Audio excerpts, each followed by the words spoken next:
Okay mga guys, so magbibigay na naman tayo ng reaction video. Ito yung mga nangyayari sa ating bansa ngayon, mga latest na balita.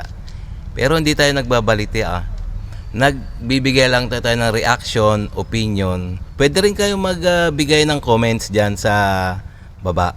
So kung gusto nyo ng mga ganitong topic, please subscribe, like, and share na lang, okay?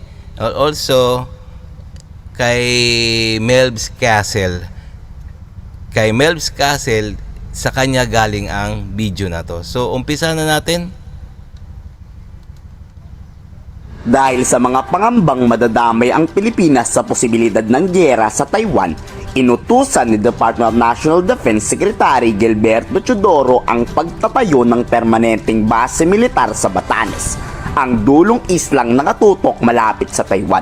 Pero pandepensa nga ba talaga ito o pangsuporta sa Taiwan kung sakaling aatakihin ng China?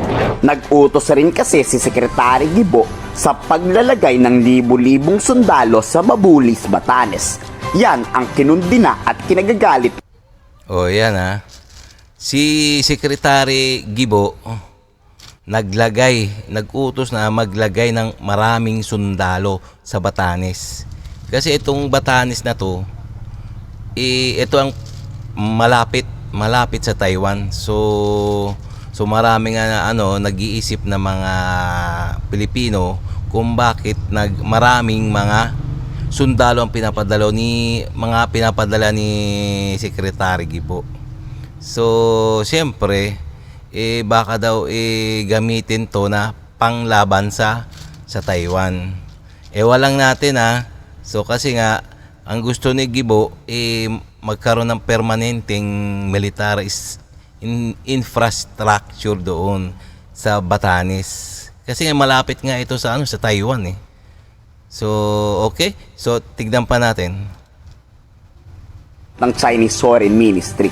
Tila nagbabalak daw ang Pilipinas na manghimasok sa gulong mangyayari sa Taiwan. Pero pagbabanta ng China kay Defense Secretary Gibo. Yan yung sinabi ng China ni panghihimasok daw to sa laban ng Taiwan at China. So hindi Itong mga China na to tamang mga hinala to . Kaya nga pag tamang hinala siguro mayroon silang mga gawain na hindi maganda. 'Di ba? Ganun 'yon. Teodoro, pagsisisihan ng Pilipinas kung sasali ito sa nagpipintong digmaang pananakop. Malaking giyera raw ang kakaharapin ng ating bansa pag dumali dito at talagang masasaktan ang lahat sa gagawin ng mga Chinese. Yan nagbanta na naman, parati na lang nagbabanta tong Chinese na to na malaking gera, na malaking nagigirahin nila ang Pilipinas pag ganito, bla bla bla. Puro naman pagbabanta puro pagbabanta naman to. Wala naman yung kumbaga puro parang manok ba? Yung puro puro kisig lang. Puro pagbabanta lang pero takot naman talaga. Ayan, ganyan ang China. 睦邻友好，相互尊重主权与领土完整，互不干涉内政，应是邻里相处之道。我想再次强调，台湾问题是中方核心利益中的核心，是不可逾越的红线和底线。菲方有关方面对此应当有清醒的认识，慎重行事，不要在台湾问题上玩火，避免被人利用，祸及自身。 Pero depensa ng ilang sundalo sa Batanes, kahit hindi manghimasok ang Pilipinas sa gulo, nararamdaman nilang aatakihin ng China ang ating bansa.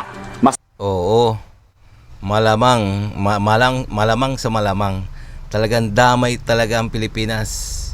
So tama lang talaga siguro si Secretary Gibo, kailangan maghanda kasi once na naglaban ng Taiwan at ang China, damay tayo ang Pilipinas kasi nga may mutual defense tayo sa Amerika, sa Taiwan kasi mga member tayo na kumbaga magkaka-member tayo sa NATO So siyempre, pag ang sumpaan ng mga NATO, once na nakanti ang isang bansa, laban na lahat.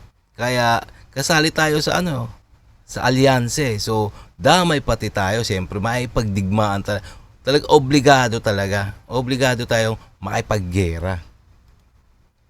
Mas maganda na anyang nakamasid oras-oras kaysa inaatake ka na tsaka ka lang gagawa ng aksyon. Bahay lang natin sila, sir. Possible talaga, sir, na may mangyat madadami pa rin tayo, sir. So kami nandito kami para ma-alert. Sa namin lahat kung mayroon ba kami mapapansin ng mga kakaiba ng movement nila. Pilit mang itinatanggi ng Department of National Defense na hindi to sasali sa gulo, pero ba't tila naghahanda ang ating mga sundalo sa nagpipintong gyera? Hindi po pwedeng neutral lang ang ating bansa sa gulo, lalo na't kalyado ng Pilipinas ang US at obligadong magpagyera ang Pilipinas kung lalaban ng US para ipagtanggol ang Taiwan. O yan diba? Obligadong makipaggera din ang Pilipinas once na lumaban ng Amerika sa Taiwan, laban sa Taiwan at laban sa China. Kasi itong Amerika kampihan sa Taiwan. So kalyado tayo ng Amerika. So obligado talaga.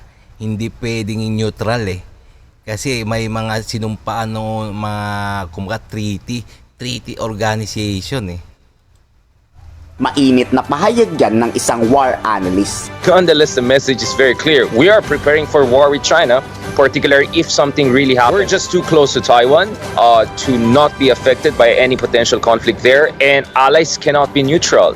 So that is why the Philippines decided to be part of an effort. This is also a message by US that, hey, it's not just me versus you, China. I got a lot of allies in the region.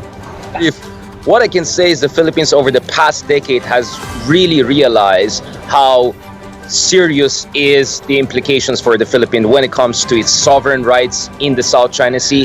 And also now the Philippines is waking up to the possibility of potential war in Taiwan. So our geography has been our advantage, but right now it's also a point of vulnerability. But as I said, it's not just the US. Marcos is also reaching out to Japan, to Australia. We're already talking about the alternative Quad, quadrilateral alliance with Australia, Japan, and US. But the Philippines is also working quietly in building relationship with France, with Germany, and other major European power, not to mention India, which is also beginning to arm the Philippines. Kahina-hinala naman talaga ang gagawin ni Secretary Gibo. Bakit ka magtatayo ng kutang militar sa Batanes nang wala namang dahilan? Tapos nagpapadagdag pa ng mga sundalo. Tila may pinaghahandaan talaga ang Pilipinas na malaking gulo. Kayo, anong masasabi nyo sa utos ni Secretary Gibo? I-komento sa baba ang inyong saloobin. Talaga naman naghahanda si Secretary Gibo. Siyempre, mas maganda na yung handa. 'Di ba? Kaysa yung tsaka ka lang maghahanda pag pag nandiyan na ba, mahirap yun. So talagang baka pati tayo madamay na talaga. So mas maigi na ihanda. Tama naman yung ginawa ni Secretary Gibo. So talagang matalino rin talaga to si paring Gibo. Pero talagang siguro sa susunod talagang ibubuto to. So okay, kung nagustuhan nyo itong ganito mga topic, please subscribe, like and share na lang mga guys. Okay? Para makagawa pa tayo ng maraming reaction video dito. Okay?